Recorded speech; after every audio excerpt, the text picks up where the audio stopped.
모든 건 변했다. 히트 시즌 2. We're back here at the SPL for more great games. We just had an insane series between Jin Air and KT Rolster that Jin Air was able to take, but we're going to jump into MVP Chicken Maru versus the Afreeca Freaks. That's right. Now, these are two teams that, you know, are definitely two of the weaker teams, so I know a lot of people might be like, well, I saw the good games and now I'm out. No, these are going to be good games as well, and I'm starting things off with GuMiho versus Patience, two good friends, as you guys can see on the stage here. But MVP is looking very improved recently. They look like a new team in some of the last matches. Ryung also really looking solid in the last few games he's played. He's been consistently fielded by MVP. But you can really say the same of Afreeca. Their win with Curious on the Ace match on New Gettysburg, great play. They took another win here in Pro League. And you know, these two teams trying to fight their way into playoffs seems unlikely, but possible. You know, it is. Well, it's looking more likely for the Afreeca Freaks. They're sitting at 2-2, and they've definitely got a good shot here, especially that you know, they got MVP up here. Definitely the weakest team right now in Pro League. They have improved, but for me, the hype is really behind Afreeca and their team because it's looking more and more, especially with CJ not doing that well. Samsung really falling behind as well. That Afreeca is actually going to be our fourth team. It's not decided yet, but it's looking like Afreeca is in a position now to take that fourth spot into the ground You make playoffs. such a good point because realistically, like, whoa, I went like too far. I'm like, all right, pull that back up a little bit. All right, there we go. Let me do that too. I so can't. Mine doesn't realistically, we're talking about who takes CJ's spot this year because CJ was consistently top 4 for years, in fact, actually. And won the last Broodlord Pro League as well. Or no, that was actually STX that did that, if I'm not mistaken. I'm getting it all mixed up. Anyway, CJ is basically out. That team is barely alive. They have 4 players, basically, that actually play the game. They have Hero. Yeah, they have Hero, but like he's not even doing so well. Well, he's 14-5, but yeah, but I mean that was the beginning of the season. Right now, he's like he's losing a lot of games he shouldn't be. No, he's winning, but he's like the only player that's winning. You know? That's also true. But I mean, I feel like he's not even winning every time anymore. It's like if you've only got one player that can win and you can't even do it every time anymore, that's a problem. I'm not trying to say CJ's going to disband or anything. I'm not going crazy like that, but we're looking for the new 4th team. That's looking to be up there with Jin Air and the KT companies, SKT and KT. And I don't know. I mean, it looks like it might yet again be Afreeca. Afreeca once was Startail, once was also Spenu. Got a playoff once, and then they forfeited because they couldn't show. That's really unfortunate, but like they're looking to get there again. Yeah, so we are going to jump into our first matchup here. These guys, very good friends, been around for a while. They've played tons of games against each other. 28. Now, that comes from the fact that both these players are known to play online tournaments. So I think a lot of those, because it said including unofficial, are those online tournaments. Now, I'm going GuMiho here. This really surprises me. I'm so surprised that they actually went all for Patience. He had like a couple of sick games, and he was taking out huge players. But then, like, he had a couple of weak ones. He's looking inconsistent. Whereas GuMiho is looking really consistent against Protoss. See how it goes down on Frozen Temple.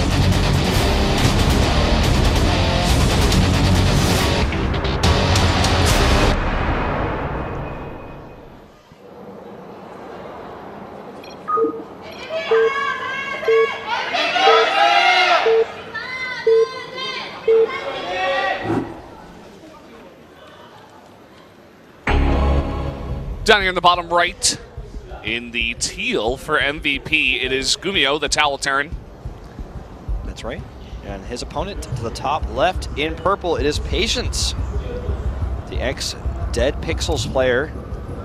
As the exodus of mercenary Koreans occurred with the new WCS rules for 2016, he was one of the players that got put back onto a Korean Kespa team and has shown his potential quite often. I feel like he's, if I could compare him to one other player, he really reminds me, looks like his first time watching Starcraft 2, but he really reminds me of Solar. He's like the Protoss version of Solar, and yes, Solar has had more results overall, but I'm really reminded of his playstyle, playing on a foreign team, being very into online tournaments, the international scene, and obviously joining Dead Pixels for a while, along with other players like Fantasy. He gives me that same kind of vibe. But GuMiho has been around since the beginning, just like Lena, ex-teammates, as I was talking about before, on Epics Open, FOU. Been around for a long time. Whoa! Look at this. He's back! I don't know who he is, but he's back. This one's for you, featuring David Guetta.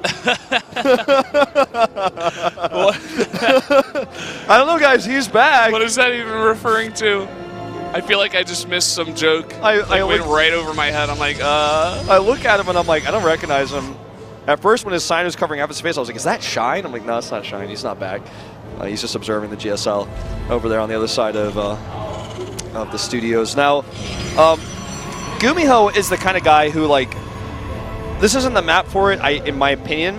He's the kind of guy I'd be terrified if you put a Cyclone in his hands and we see that Cyclone-type push. I feel like his control in the early game has been proven multiple times by his Reaper openings, which he still even sometimes uses today in this matchup. But he put a Cyclone early game kind of build into his hands, and the results could be terrifying.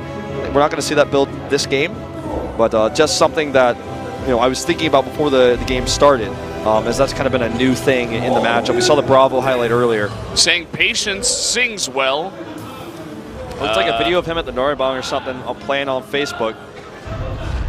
Hey, actually, the guy actually has his phone and is playing a video. Now, I don't think we're going to get that on camera, but maybe you guys could look that up somewhere, Patience singing. I don't know where you would find it, but it's out Probably there. on his Facebook. I think his Facebook is public. Like he posts public posts like I do. Like, if you have Facebook, even if you're not friends with someone, you can see their public posts. So anyway, it is going to be a tech lab opening here of some kind, and that does mean that it could be a Cyclone opening. I think it will be. I mean, he's been doing this so consistently in this matchup. What I was saying right before we went into the game was that he's just so solid against Protoss right now. He really has the style figured out, although... already a free adept kill. Oh, there we go. He is going for a tank, which is where that although came from, and this means that maybe he wants to play it a bit differently on this map. Maybe he wants to get a bit more aggressive. The other thing, too, is that he could just make the Cyclone after the tank. After he does maybe a drop early on, he might even leave this tank at home just in case of counter pressure while he's going for the drop. There's a lot of different things he can do. There's a lot of options here. I think he will actually bring the tank with him, but he has enough Marines where he can do a full Marine drop. Look, with the SCV coming here, this is starting to look like a soft contain. We're going to see the bunkering. There's the Cyclone. We are seeing this build, and again, I feel like this kind of strategy coming from a player with GuMiho, we've already seen him do it before, but it's terrifying. It's a terrifying sight to behold, and Patience is about to behold it. Ooh, bit of a mistake here. Free SCV. This is not the end of the world because he can simply send another one, but it is kind of painful because he wanted to have that set up right away. Yeah. Well, he's bringing 4 more, in fact. Okay. So this is for repairs. That was and the also fake scout. That was the fake scout, and now he moves back. But this is going to be scouted with the observer. He can double bunker with this many SCVs. In fact, he can even try to triple bunker. There's only one pylon at the front. This is a mistake, and it can be targeted down very quickly. Where's the mothership core? I don't know, but it needs to be here. It's in the middle of the map. No, okay, never mind. I'm sorry, my bad. This bunker is in range, a bit of a placement mistake, but he's going to replace one bunker for now because he doesn't want. He wants the 2 bunkers when it's actually in range of the Nexus. He needs more pylons. He's making them now. Cyclone's already here. That pylon's dead, and now he can actually start the extra bunkering. Here he goes, moving forward. Look at what Patience has. He's desperately trying to get out of Immortal, and even then, that's probably not going to be enough. This is so many units coming out of GuMiho.